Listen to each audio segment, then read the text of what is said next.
Прво да довршам оному каде што ми прекина првата реплика, нели, заради истеченото време. Сакав да споменам за тоа кога кажавте во вашиот говор дека не сме обезбедиле средства за минимална плата.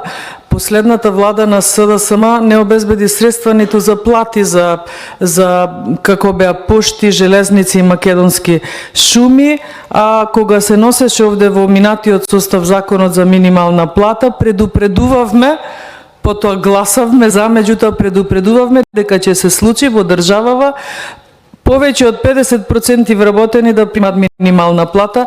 Предупредувавме затоа да тврдите дека не сме обезбедиле средства за минимална плата, а тука има ставки кои ви кажуваат зошто се зголемени тие средства. Сепак мислам дека е како туркање со глава во зид. И сакав да го споменам она кога предупредивте дека луѓето ќе си заминат. Луѓето, вие не спречивте да заминат изминативе 7 години.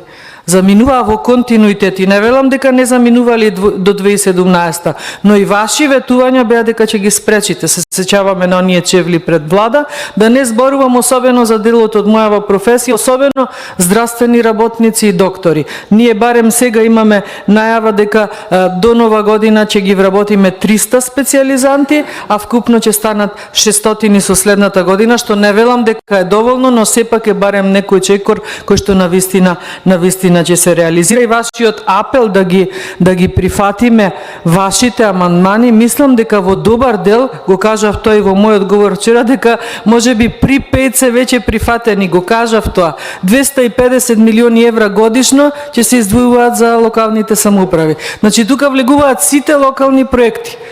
Со овие 100 годинава и тие 250 следната ќе станат 350 милиони, со што јас не верувам дека ќе остане некој локален проект, локален проблем на граѓаните кој што не би се реализирал.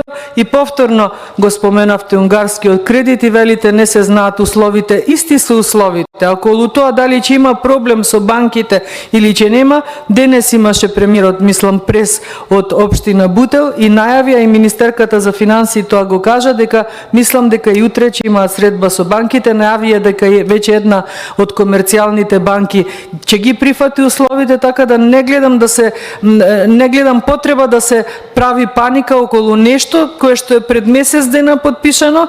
Ако се плаќала камата, се работи за камата од месец дена. Во ваше време се плаќаа камати години, во милионски суми на евра. Да не преведувам со тие средства што се би можело да се изгради конкретно, а не да одат во воздух парите. Ви благодарам.